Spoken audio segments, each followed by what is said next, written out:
Good morning friend सकाल बेला very good morning सकालटा सबाई सुंदर करे शुरू करुन आमिও खूब सुंदर करे शुरू करलाम आपनादेर संगे गुड मर्निंग जानिए। तो सकाले चाटा बानिয়ে নিয়েছি এবার ভাত বসিয়ে রান্নাটা ঝটপট করে নেব কারণ হাজবেন্ড কে অফিস যাবে তো সেই জন্য রান্নাটা বসিয়ে নেব। এবং মাছটার মধ্যে নুন মাখিয়ে রেখেছি কিছুক্ষণের জন্য যাতে মাছটা তাই একটু নুনটা বেদ হয়ে যায় তাই জন্য।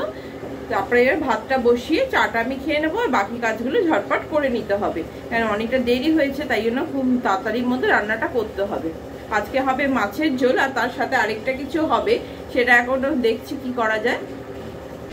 চালটা ধুয়ে নিয়েছি এবার চালটা বসিয়ে দিচ্ছি ভাতটা হয়ে যাবে ইন্ডাকশনে তারপরে মাছটা করব গ্যাসে কারণ তিনটে না হলে খুব দেরি হয়ে যাবে।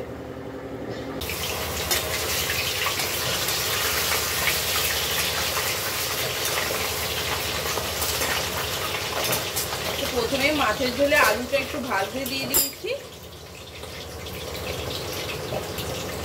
এরপরে মাছগুলোকে ভেজে নেব।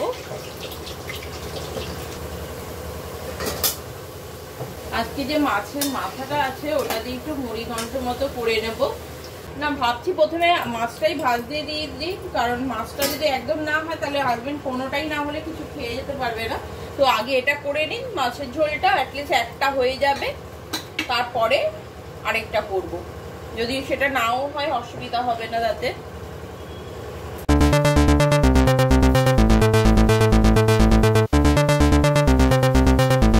বিয়ের আগে যখন কখনো মাছ ভাজতাম বাবা সবসময় বলতো দাঁড়া তুই পারবি না মাছটা আমি ভেজে দিয়ে যাচ্ছি কারণ ওই তেল সেটা ভীষণ ভয় লাগতো কিন্তু এখন দেখুন সবকিছুই কেমন অনায়াসেই হয়ে যাচ্ছে।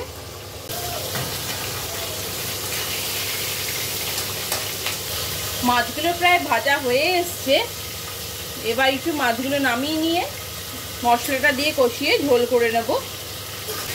ছেলেকে পেটির মাছই দিই কেন অত কাটা ও খেতে পারে না বেশি বাই চান্স আমাদেরও যদি মিসিং হয়ে যায় কাটাগুলো তখন একদিন ও পাবদা মাছ খেতে গিয়ে গলায় এত কাটাটা লেগেছিল খুব ভয় পেয়ে গেছে তারপর থেকে মাছ খেতে তাই জন্য ওকে রুই মাছ হলে বা কাতলা মাছ হলে তার পেটির পিসটাই দিই আর আমরা এই অন্ধের মাছগুলো খাই না এই লোকাল যেগুলো থাকে সেগুলোই খাই কেন ওগুলো জ্যান্ত থাকে আর ওই মাছগুলো খাই না। এই যে 1 চামচ কালো জিরে নিয়ে এটাকে হাতে ড্রাপ করে দিয়ে দিচ্ছি আর তার মধ্যে বাটিতে মশলাটা একটু ভিজিয়ে রেখেছিলাম সেই মশলাটা দিয়ে নেব।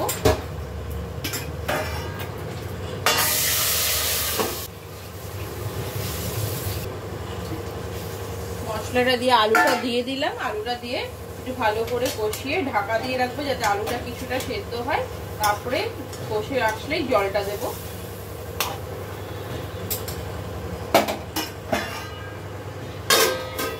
গোবিন্দভোগ চালটা নিয়ে নিয়েছি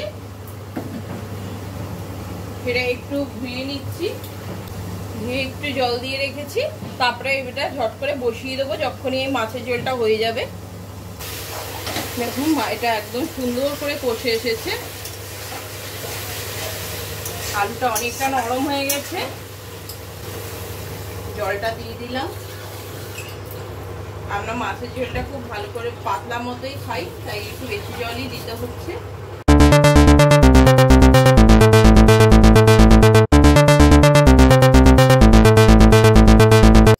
মাছটা দিয়ে দিলাম এবার ফুটে উঠলেই হয়ে যাবে ঝোলটা একটু ধনে পাতা কাঁচা লঙ্কা দিয়ে নামিয়ে দেবো। ঝাল বেশি দিতে পারি না ছেলে খায় বলে আর এমনিও আমার হাজবেন্ড অত ঝাল খায় না তাই ঝাল খুব একটা দিই না। এই মাছের ঝোলটাকে বাটিতে ফুটতে বসিয়ে দিয়েছি কারণ ওটা রান্না হয়ে গেছে শুধু ফুটলেই হয়ে যাবে। আর এই সময় মুড়ি ঘন্টটাকে আবার কড়াইয়ের মধ্যে করে নিচ্ছি তেলটা গরম হতে বসিয়েছি এদিকে ভাতটা হয়ে গেছে ভাতটা উপুত করে নেব।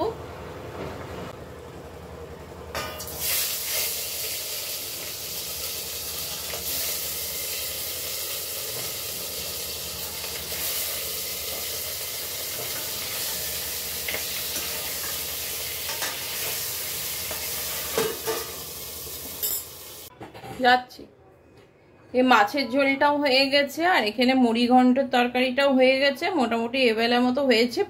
চিকুর জন্য একটু কিছু সবজি করব ওর ভাতের সাথে সেটা মেখে দিই কারণ সবজিটা প্রতিদিন খাওয়া দরকার বলে তো এই দুটোই মোটামুটি হয়েছে আর চিকু সবজিটা করলে হয়ে যাবে রাতে ওকে গরম ডাল করে দেবো। বন্ধুরা রান্না হয়ে যাওয়ার পরে হাজবেন্ড খেয়ে চলে গেছে, তারপরে গ্যাসটা একটু ভালো করে ক্লিন করে নিয়েছি, খুব অপরিষ্কার হয়ে যায় মাছ রান্না করলে, কারণ তেলগুলো পড়ে তাই জন্য। তারপরে এবার একটু চলে এসেছি ব্রেকফাস্ট করার জন্য। তো চিকুর ব্রেকফাস্টও রেডি, চিকু বসবে, চিকু এখনো একটু খেলছে। আমারও আজকে ব্রেকফাস্টে রুটি আর কলা, সঙ্গে দুধ নিয়েছি, চিনি খাই না, কলাটাও আমি খাই না রোজ, আজকে একটু নিয়েছি। তো এটাই আজকে খেয়ে নেব, আর সাথে রয়েছে ওষুধ। আর কালকে থেকে শুরু হচ্ছে স্কুল, টেনশন হচ্ছে যেন সব ঠিকঠাক মতো হবে কি না, টাইম মতো পৌঁছাতে পারবে কি না, কারণ এর একটু টাইমটা অনেকটা আগে তো। আর যাই হোক, মনে হচ্ছে টেনশন হচ্ছে এতটা আগে ও সকালবেলা একটু উঠতে দেরি করে, সেটা নিয়ে। সব ঠিকঠাক মতো অ্যারেঞ্জমেন্টটা থাকলেই ভালো, সেইটা নিয়ে একটু টেনশন হচ্ছে যতক্ষণ না শুরু হচ্ছে। শুরু হয়ে গেলে আবার অ্যাজ ইউজুয়াল নর্মাল হয়ে যাবে সেই ব্যাপারটা।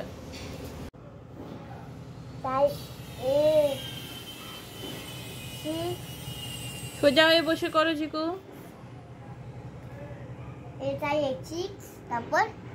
তারপরে SIX6, তারপরে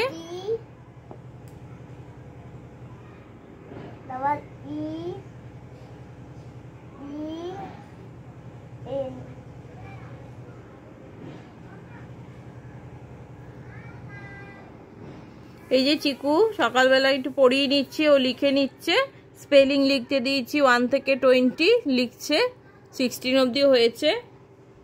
আর সাথে আমি এখানে চিকচিকের অনেক জায়গায় সেলাইগুলো একটু ছিঁড়ে গেছে, সেগুলো একটু ঠিক করে দিচ্ছি। তারপরে ওকে ফ্রুটস দেবো, তখন ও বলেছে আবার দোলনা চড়বে। তো এখন আমি এই কাজটা করছি, ওকে টাস্ক দিয়েছি, পাশে বসে বসে এটা করে নিচ্ছি। ও বলছে কি টেডি বিয়ারের সাথে খেলবে।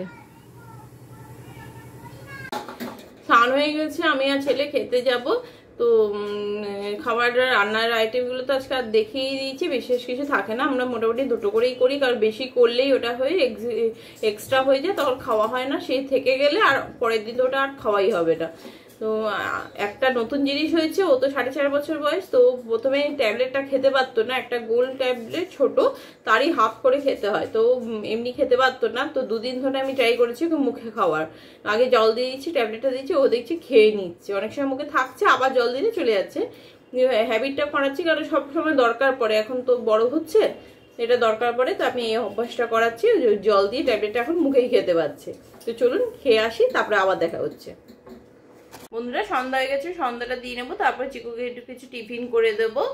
তো আজকে এই লকেটটা আমি একটা ব্যাগের মধ্যে খুঁজে পেলাম, এই লকেটটা আমার মায়ের গলায় ছিল, মা সবসময় পরতো, সেটা খুঁজে পেলাম। তো আমিও আমার চেনটার মধ্যে দিয়ে নিয়েছি রাম ঠাকুরের একটা ছবি। আবার সন্ধ্যা দিয়ে পরে কথা বলছি।